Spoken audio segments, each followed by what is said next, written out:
আসসালামু আলাইকুম।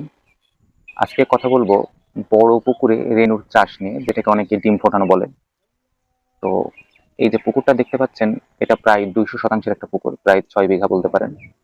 প্রথমে আসি আমি কেন এই বড় পুকুরে রেনু চাষে গেলাম। আসলে আমার রেনু চাষের যে ছোট পুকুরটা ছিল, সেটা এবছর ছেড়ে দিয়েছি, সেজন্য বড় পুকুরে রেনু চাষ করতে হলো। তো বড় পুকুরে রেনু চাষ করতে গিয়ে কিছু অভিজ্ঞতা হলো, কিছু বুদ্ধি বের হলো, তো সেটা ভাবলাম শেয়ার করা দরকার। তো বড় পুকুরে রেনু চাষ মানে যে আপনি গোটা পুকুর জুড়ে রেনু চাষ করতে হবে এর কোনো মানে নেই। চলুন আপনাদের একটা হাপা দেখাই।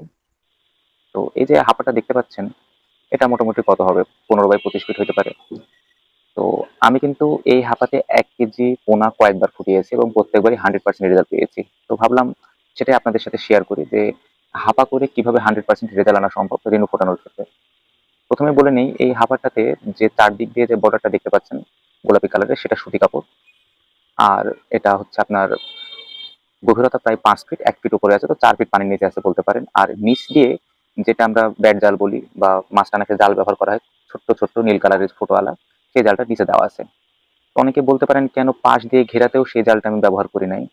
আসলে রেণু ফোটার পর যদি সেই জাল ব্যবহার করি, গা ঘষা লেগে মাছের গা ছিলে দেয় অনেক সময়। তো সেই জন্য এই সুতিরটাই ব্যবহার করা হয়েছে আর কি। তো ব্যাপারটা এমন না যে আপনি হাপা তৈরি করলেন, ডিম ছেড়ে দিলেন, পানির ফ্লো দিলেন, ডিম ফুটে গেল, ডিম টিকে গেল। ব্যাপারটা এত সহজ না। কিছু কিছু আপনাকে কেমিক্যাল ইউজ করতে হবে, কিছু বুদ্ধি অ্যাপ্লাই করতে হবে। তো একটার পর একটা আপনাকে বলতে থাকি। যেমনটা দেখতে পাচ্ছেন, এখানে পানির ফ্লো ক্রিয়েট করা হয়েছে, যেটা অক্সিজেন সাপ্লাই দিচ্ছে। আপনারা হ্যাচারিতে দেখেছেন ছোট ছোট চৌবাচ্চায় কিন্তু অক্সিজেন সাপোর্ট দিয়ে অনেক সময় রেণু তারা রাখে, তো সেখান থেকে বুদ্ধিটাকে আসা। এখানে 4-5টা নল দেখছেন, সেই নল দিয়েও পানি পরে একটা ফ্লো ক্রিয়েট হচ্ছে, আবার সরাসরি যে মোটরে পানি আসছে সেটা থেকে একটা ফ্লো ক্রিয়েট হচ্ছে। দুইটা মিলে বেশ ভালোই অক্সিজেন সাপোর্ট পাচ্ছে আমার রেণুগুলো। আর এখানকার ব্যবস্থাপনার কথা বলে এখন আপনি করবেন কি। তো গোটা পুকুরে তো আপনার জীবাণুনাশক বা আপনার ওই পোকানাশক, হাঁস পোকা দমন, এটা তো সম্ভব না।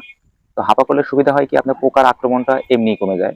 তারপরও আপনি জাস্ট কত মিলি লাগবে এখানে, 8 থেকে 10 মিলি জীবাণুনাশক বা 8 থেকে 10 মিলি আপনার ওই পোকা মারা বিষ দিলে যথেষ্ট। তো ডিম ছাড়ার 3 দিন আগে আপনি পোকা মারা বিষ দিয়ে দিলেন।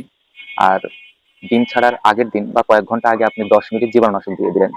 ঘটনা শেষ। তারপর আপনি ডিম ছাড়লেন, যথারীতি যেভাবে আপনারা ডিমের কুসুম ভেঙে প্রথম দিকে খাওয়ান, তারপর ময়দার সাথে মিক্স করে খাওয়ান পানি দিয়ে গুলে, সেটা সলিবল যাতে হয় আর কি, সেটা খাওয়াবেন। সেটা তো নর্মালি জানেন। তো এই হাঁপার যত্ন কিভাবে নেবেন, হাঁপার যত্নের মূল বিষয় দুইটা। এক নম্বর হচ্ছে আপনাকে একদিন পর পর 5 থেকে 6 মিলি বা 10 মিলি দিতে পারেন জীবাণুনাশক আপনাকে দেওয়া লাগবে একটা হাঁপায়, পানিতে গুলিয়ে ছিটিয়ে। আর একদিন পর পর 50 গ্রাম চিটাগুড় গুলিয়ে দেওয়া লাগবে হাঁপার মধ্যে। এভাবে 15 দিন কন্টিনিউ করার পর আপনি হাঁপা চেঞ্জ করে বড় হাঁপায় কোনোটা পার করতে পারেন, বা যদি ছোট পুকুর থাকে সেখানে পার করে দিলেন। আর যদি তা না থাকে, আপনি সরাসরি পুকুরে ছেড়ে দিতে পারেন 30 দিন পর, বড় হাঁপা থেকে আর কি। মাছ টিকে যাবে ইনশাল্লাহ, সমস্যা নেই। যেটা 2 মাস পর আপনি পোনা আকারে বিক্রি করতে পারবেন। তো এখন আসি, আপনি কেন গুড় দিবেন। গুড় কার্বন সোর্স হিসেবে কাজ করে, এটা অনেকেই জানেন। তো আপনার যে মলগুলা রেণু থেকে হবে, সেই মলগুলা সেটা ভেঙে দিবে, ভেঙে খাদ্যে রূপান্তরিত করবে না জৈব পদার্থে রূপান্তরিত করবে, সমস্যা হবে না। আর জীবাণুনাশক কেন দিতে হবে, যাতে মাছের অসুখ বিসুখটা না হয়, বা ওই যে যে মলটা পড়তেছে সেই মল থেকে যেন কোনো জীবাণু ক্রিয়েট হয়ে আপনার রেণুর অসুখ বিসুখ না করতে পারে, সেজন্য আপনাকে জীবাণুনাশকটা দিতে হবে। আর এখানে 15 দিন রাখার পর আপনি বড় হাঁপায় পার করবেন, কিংবা ছোট পুকুরে যদি তা সম্ভব না হয়, বড় হাঁপার পর আপনি 1 মাস পর পুকুরে ডাইরেক্ট ছেড়ে দিতে পারবেন, কোনো সমস্যা হবে না। আমি এভাবে বেশ কয়েকবার পোনা ফোটালাম, আমার বেশ ভালোই ডিম ফুটছে বা রেণু ফুটছে। আমি স্যাটিসফাইড রেজাল্ট নিয়ে, তো ভাবলাম এটা আপনার সাথে শেয়ার করি। তো যাদের ছোট পুকুর নেই, রেণু করতে যাচ্ছেন, শুধু বড় পুকুর আছে বা ছোট পুকুরের যত্ন নেওয়ার সমস্যা মনে করছেন, তো তারা পুকুরের পাড় ঘেঁষে মোটরের লাইনের পাশে এভাবে হাঁপা করে চাষ করতে পারেন। তো ধন্যবাদ সবাইকে। ভবিষ্যতে আবার কথা হবে, ততক্ষণ পর্যন্ত ভালো থাকবেন।